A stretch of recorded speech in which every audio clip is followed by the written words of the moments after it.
Middle east एक बार फिर से उबल रहा है।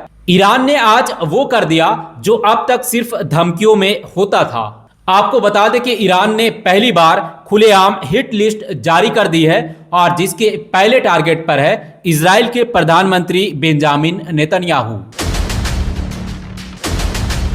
दोस्तों, ये कोई अफवाह नहीं है और ना ही कोई लीक है, बल्कि इसे ईरान के स्टेट टीवी आधिकारिक तौर पर दिखाया है।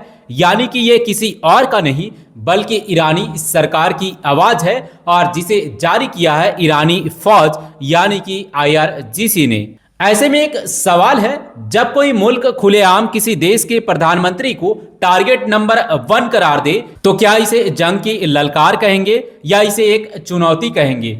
वहीं इधर इजराइल का रुख और भी ज्यादा सख्त हो चुका है। इजराइल का कहना है अब ईरान से बातचीत करने का कोई मतलब नहीं बनता।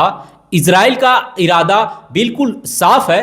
इजराइल चाहता है कि किसी भी हाल में वो ईरान के बैलिस्टिक मिसाइल को तबाह कर दे। मतलब एक तरफ जहां नेतन्याहू स्ट्राइक के लिए बेचैन है और जल्दबाजी में है कि कब ईरान पर हमला हो, वही दूसरी तरफ ट्रंप कह रहे हैं उन्हें भरोसा है कि बातचीत से हल निकल सकता है, जिसके चलते ही ट्रंप ने ईरान को 1 महीने की मोहलत दी है। वही ईरान का कहना है कि अमेरिका पर कभी भी आंख बंद कर भरोसा नहीं किया जा सकता। मतलब ट्रंप जहां एक तरफ डेडलाइन दे रहे हैं तो वही दूसरी ओर अमेरिकी फौज को युद्ध के लिए तैयार भी कर रहा है। यानी बातचीत और जंग दोनों की तैयारी साथ साथ अमेरिका कर रहा है। आपको बता दें कि ईरान के चारों तरफ अमेरिकी मिलिट्री से नाकेबंदी जैसा हालात है। अमेरिकी एयरक्राफ्ट कैरियर इस इलाके में पूरी तरीके से सक्रिय है। वही अब्राहम लिंकन जो कि कई दिनों से ओमान में तैनात है। साथ ही दुनिया का सबसे बड़ा आधुनिक aircraft carrier USS Gerald R Ford धीरे धीरे ईरान की तरफ बढ़ रहा है। वही ईरान के आर्मी चीफ अब्दुल रहीम मुसावी का कहना है कि बातचीत से हमें कोई एतराज नहीं है, लेकिन हमें अपनी फौज पर उससे भी कहीं ज्यादा भरोसा है और हमारी मिसाइल टेक्नोलॉजी 100% तैयार है। अगर जंग होती है तो ईरान भी इस बार पूरे तरीके से तैयार है। दोस्तों, तस्वीर साफ है। एक तरफ जहां इजराइल सीधे युद्ध चाहता है, वहीं दूसरी तरफ ट्रंप पहले बातचीत फिर जंग की बात करता है, तो वहीं ईरान खुलकर कहता है कि हम जंग के लिए तैयार बैठे हैं। ऐसे में अब बड़ा सवाल है कि आगे क्या होगा। क्या ये टकराव सिर्फ धमकियों तक सीमित रहेगी या फिर मिडिल ईस्ट की दास्तां एक बार खून से लिखी जाएगी? दोस्तों, वही अगला खबर मोहम्मद दीपक को लेकर है।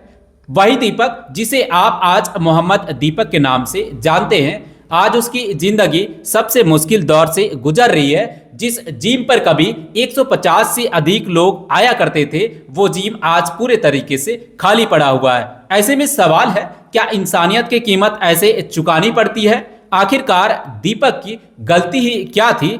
यही ना कि हजारों नामर्द के सामने उसने इंसान होने का परिचय दिया। क्या किसी बुजुर्ग मुस्लिम की मदद करना अपराध है? क्या खुलेआम गुंडागर्दी का विरोध करना अपराध है?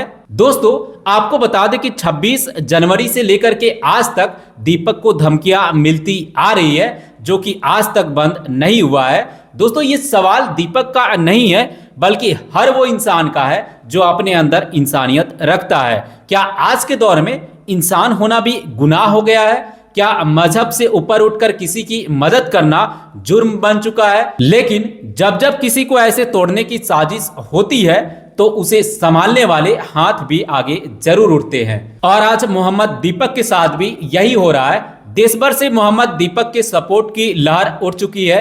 राज्यसभा सांसद से लेकर सुप्रीम कोर्ट के वकीलों तक ने भी अब मोहम्मद दीपक के जिम का 1 साल तक का मेंबरशिप लेना शुरू कर दिया है। इतना ही नहीं, बॉलीवुड एक्ट्रेस स्वरा भास्कर ने भी खुलकर सपोर्ट किया है।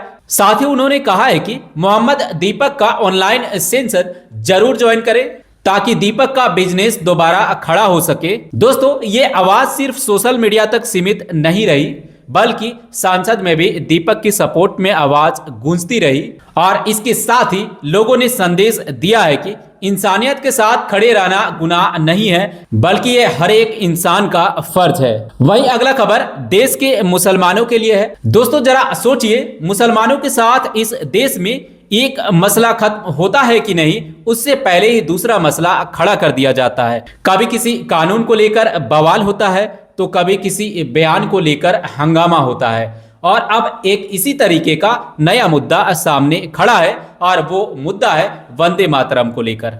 आपको बता दें कि होम मिनिस्ट्री की तरफ से एक नोटिफिकेशन जारी किया गया है, जिसमें कहा गया है अब सभी नागरिकों के लिए वंदे मातरम पढ़ना और गाना अनिवार्य होगा। यानी अब मुसलमानों को भी वंदे मातरम पढ़ना होगा, और अगर किसी ने मना किया तो उसके खिलाफ कानूनी कार्रवाई होगी, उसके खिलाफ एक्शन लिया जाएगा। ऐसे में सवाल है, क्या आस्था को कानून से बदला जा सकता है?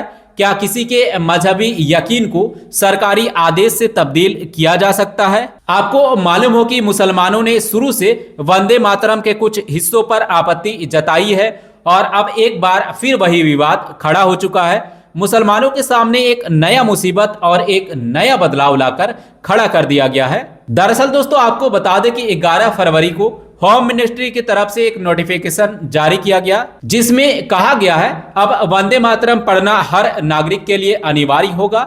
चाहे स्कूल हो, खेल हो या सरकारी कार्यक्रम हो, सभी जगहों पर राष्ट्रीय गान से पहले वंदे मातरम गाया जाएगा, और जब वंदे मातरम चलेगा तो राष्ट्रीय गान की तरह ही सभी को खड़ा होना पड़ेगा, और जो नहीं खड़ा होगा उस पर एक्शन लिया जाएगा।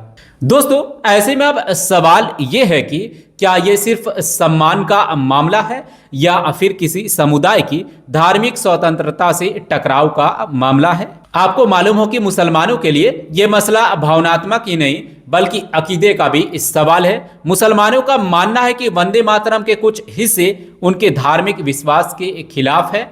इस्लाम में एक ही ईश्वर की इबादत का सिद्धांत है, और इसी वजह से वंदे मातरम के कुछ शब्दों को लेकर शुरू से आपत्ति जताई जाती रही है। ऐसे में अब ये सिर्फ वंदे मातरम का मुद्दा नहीं है, बल्कि यह मुद्दा संविधान, धार्मिक आजादी और लोकतांत्रिक मूल्यों का भी है। दोस्तों, आपको क्या लगता है, क्या सरकार का यह फैसला सही है या इसे वापस लिया जाना चाहिए? कमेंट सेक्शन में जरूर बताइएगा, और ऐसे ही हर जरूरी खबरों के लिए आप हमसे जुड़े रहिए। खुश रहिए, सलामत रहिए। आप सबों को मेरा दुआ और सलाम।